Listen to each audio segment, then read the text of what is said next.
We stand in front of the closet, waiting for a shirt to tell us who we are today. It's a quiet, daily struggle that we all share, a negotiation between the person we see in the mirror and the world that expects something specific from us at 9 a.m.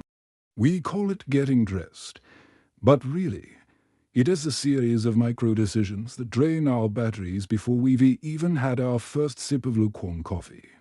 I read about this concept of decision fatigue, the idea that our brains have a limited amount of willpower to spend each day before we start making bad choices.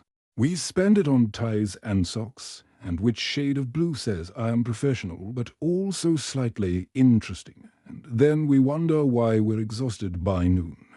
So I decided to take the leap and follow the path of the Silicon Valley giants, those men in grey t-shirts who claim to have solved the mystery of time. 30 days, one outfit, a self-imposed uniform designed to strip away the noise and see if there was actually a genius hiding underneath my usual cluttered wardrobe. I chose a simple black crewneck and a pair of dark indigo jeans, the most neutral, invisible costume I could find in a world that is constantly screaming for attention. On the first morning, the relief was almost physical. Like a weight I hadn't realized I was carrying had suddenly been lifted off my tired, morning shoulders. I didn't have to think. I didn't have to compare. I just reached into the dark, pulled out the fabric, and I was ready for the world in less than 60 seconds. I felt streamlined, like a polished stone or a piece of high-end software that had finally been debugged of its most annoying and persistent little glitches. I walked to the kitchen and realized I had an extra 10 minutes to just sit there, listening to the hum of the refrigerator and the distant sound of the city. It felt like I had discovered a hidden room in my own life, a space where I didn't have to be anything other than a person breathing in the morning light. I mean, if Steve Jobs could change the world in a black turtleneck, maybe I could finally finish that project I've been avoiding for the last 3 months. There's a certain ego in the simplicity, isn't there? A feeling that your time is so valuable that you can't be bothered with the trivialities of fashion or color. You start to feel like a character in a movie who always wears the same thing, a fixed point in a spinning universe of trends and fast-moving, disposable styles. By day 3, the groove was deep and comfortable, and I started to believe that I had finally mastered the art of being a highly efficient, modern human. I noticed that my brain was already looking for the next thing to optimize, the next decision to delete from my daily routine to save even more precious mental energy. I wondered if I should eat the same breakfast too, or walk the exact same path to the office every day, until I became a perfect, predictable clockwork machine. The laundry was the only real logistics problem, a cycle of washing and drying that felt like a secret ritual I had to perform to keep the illusion of the uniform alive. I felt like I was guarding a very small, very dark treasure, making sure that I always had a clean version of my chosen identity ready for the next morning's light. When I went to work on day 5, I waited for someone to notice, for a colleague to point a finger and ask why I looked exactly the same as I did on Monday. But nobody said a word. They just looked past me, their eyes sliding off my black shirt as if I were a piece of the office furniture or a shadow on the wall. It's a bit of a blow to the vanity, isn't it? To realize that most people aren't looking at you nearly as closely as you think they are when you're dressing up. We spend so much time worrying about the impression we make, only to find that we are mostly invisible to the people who are busy worrying about their own shirts. I felt a strange kind of freedom in that invisibility, a sense that I could just be without having to perform or explain my presence through the language of clothes. But then day 10 arrived, and the first little itch of boredom started to tickle the back of my mind during a particularly long and very grey Tuesday afternoon.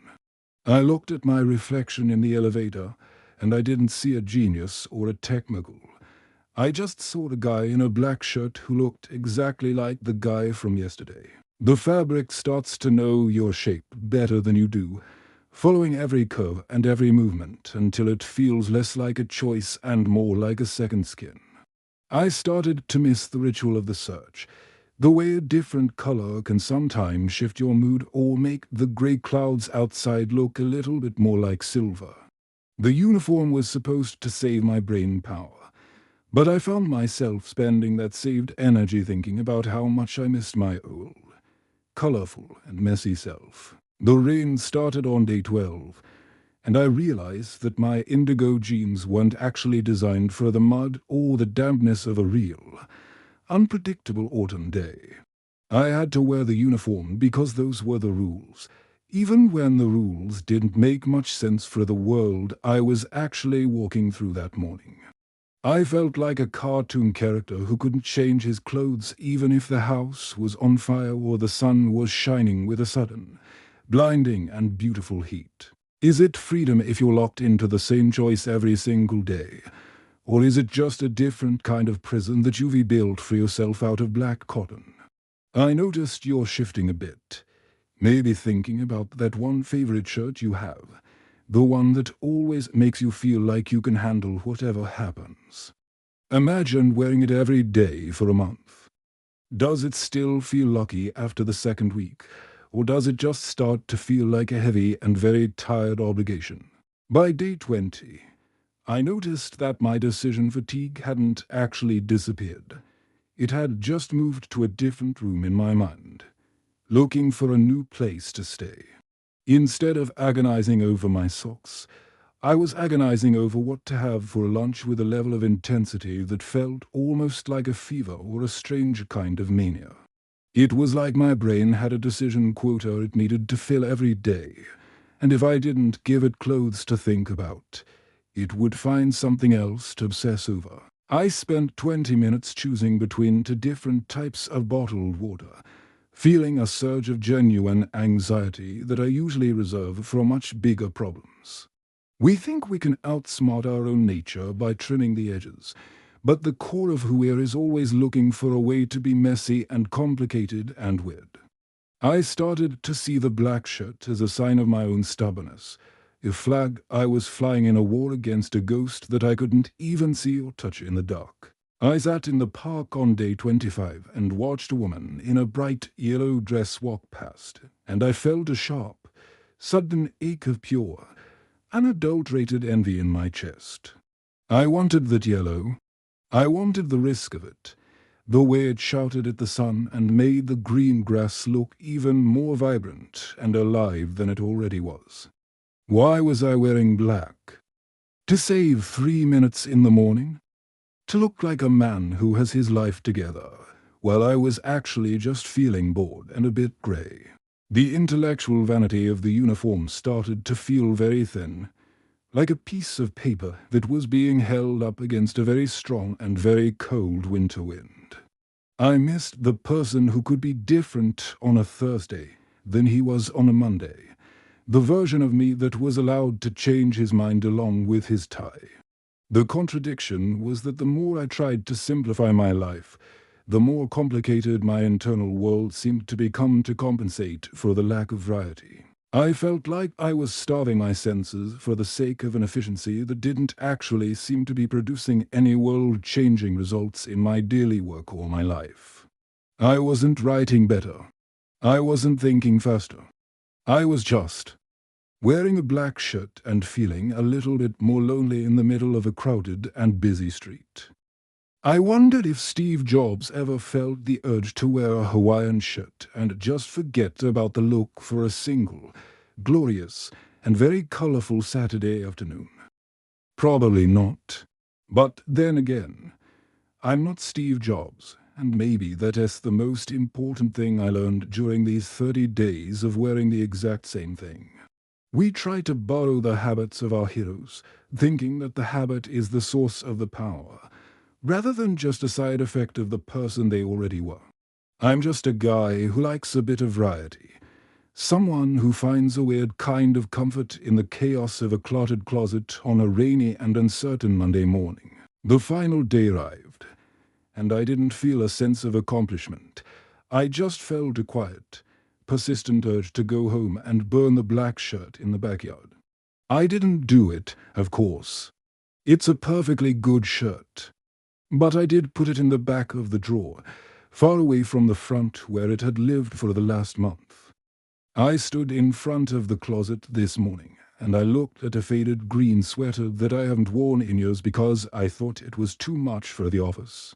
I put it on, and I felt a sudden, sharp rush of joy that had nothing to do with efficiency or decision fatigue or the genius of the Silicon Valley elite.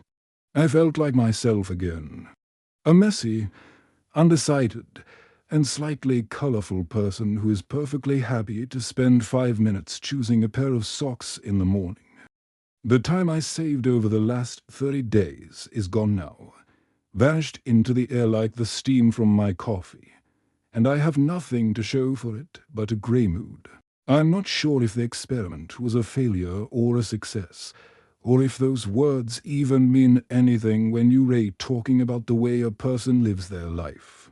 I just know that the void of the morning is much more interesting when it is filled with the possibility of being someone different than you were yesterday afternoon. We think we want to be machines, but the rattles and the leaks are the only things that prove we are actually still alive and moving through the world. I noticed you're still here, maybe wondering if you should try the uniform for yourself just to see if your brain power is waiting to be unlocked by a grey shirt. Go ahead, if you want. But don't be surprised if the silence you find is a little bit louder and a little bit heavier than you were expecting it to be in the dark. I think I'll wear the yellow shirt tomorrow, just to see what the sun has to say about it when I walk out the door and into the noise of the city again. It's a beautiful morning, isn't it? Even with the indecision and the clutter on the 5 extra minutes it took me to find my favorite belt in the mess. The fabric starts to know your shape better than you do, but sometimes you have to remind the fabric that you're still the one who decides where to go next. I'm not a genius today, and I'm definitely not a mogul, but I'm a person who is very happy to be wearing a green sweater that doesn't match my indigo jeans. Thank you for listening. I'll see you in the next episode.